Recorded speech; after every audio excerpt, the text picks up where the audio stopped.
Throughout 1853, railroad accidents continued to occur. Eventually, the number of fatalities reached 253. From this time on, train disasters in America were a fact of life and death.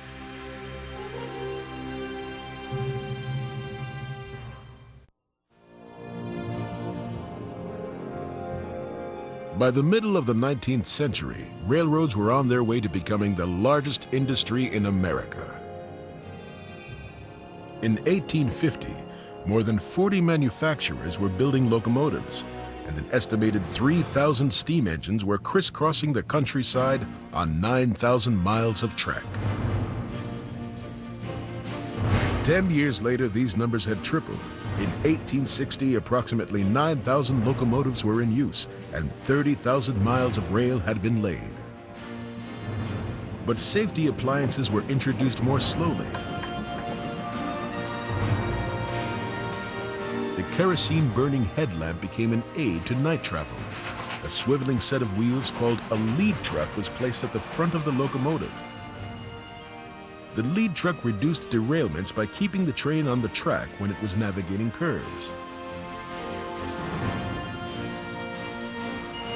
In those days, it was common for trains traveling in opposite directions to occupy the same track.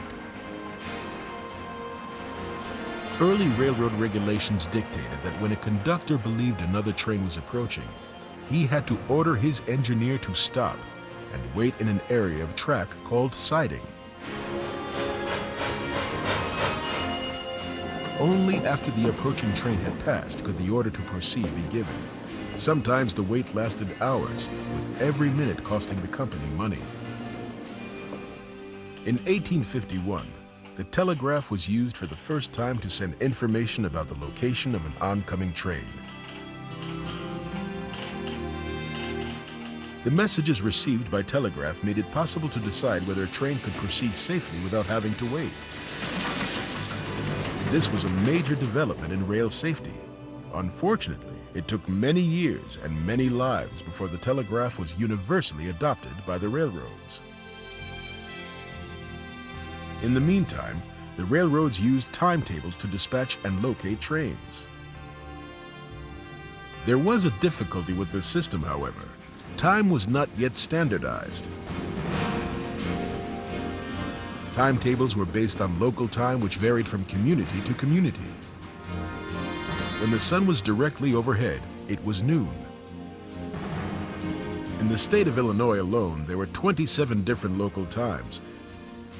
Wisconsin had 38. It has been estimated that at one point the railroad scheduled trains using as many as 100 different times. The confusion this caused led to many disasters. A crash at Camp Hill, Pennsylvania on July 17, 1856 was due to a conductor not paying strict attention to his timetable. It was an outing of a large extra of children who were on their way from their church in Philadelphia to a picnic. And along the way, their engineer disregarded timetable and ended up coming around a corner to find the scheduled train directly in front of him. And 67 people were killed in that wreck, mostly children, mostly burned. A telegraphed message relaying the positions of the two trains could have prevented the disaster. The conductor of the scheduled train was so distraught that before the day was out, he committed suicide by swallowing arsenic and morphine. Ironically, he was later absolved of any wrongdoing. Instead, a jury placed the blame on the conductor of the train carrying the children. His train was 23 minutes late at the time of the Camp Hill wreck. In fact, throughout the history of railroads, human error has always been the major cause of train disasters. The engineers were made into heroes because they ran the biggest, most important machines in this country. In fact, the engineers were not all that different than young men with their sports cars today who drive them too fast.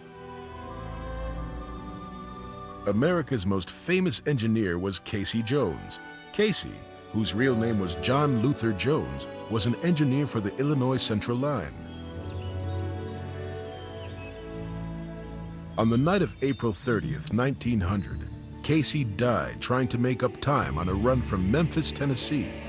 The wreck occurred when he rounded a curve near Vaughn, Mississippi, and saw a freight train on the track in front of him. Casey told his firemen to jump, then grabbed the whistle and brakes and rode the train into history and song. To the cabin as he took his farewell journey to the promise. The railroad didn't like Casey very much.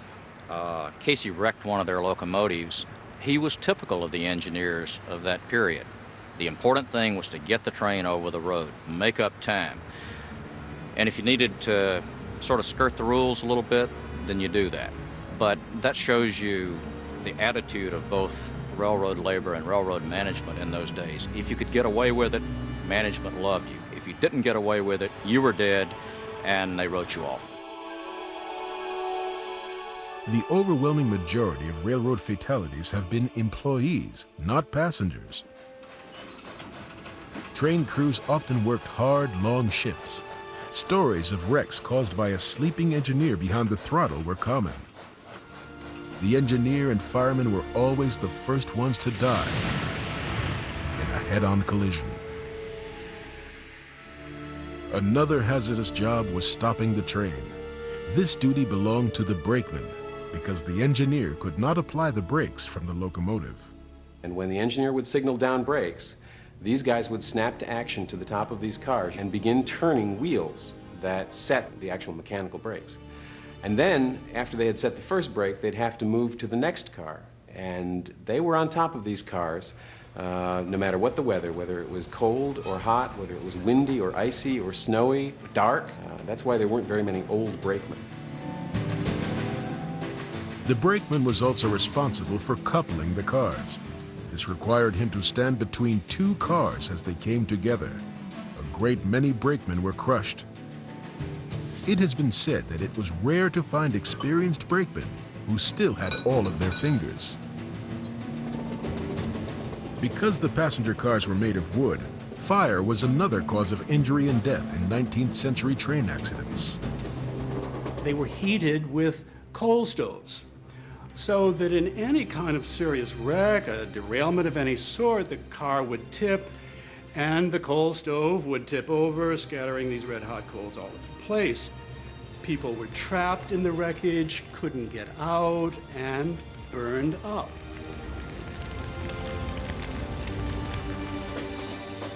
One of the worst train fires occurred on a dreary December 18th in 1867.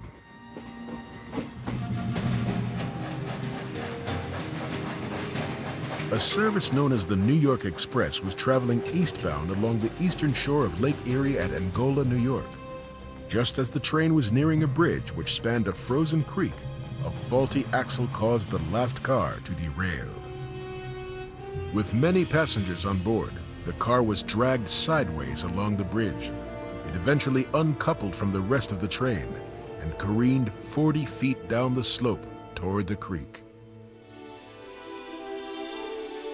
When the car struck the bottom of the ravine, the two stoves inside broke apart.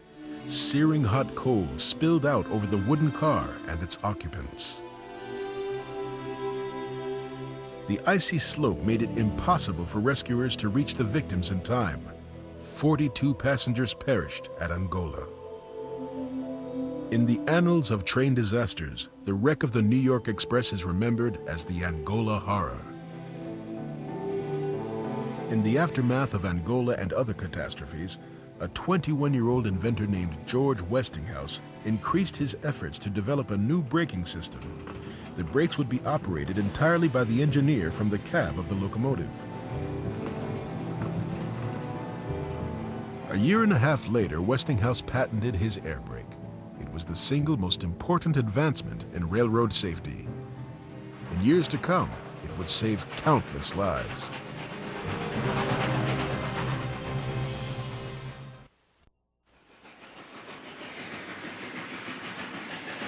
The 1869 advent of the air brake meant fewer train disasters were a real possibility. Railroad workers, however, were hesitant to accept the air brake because brakemen could lose their jobs if the engineer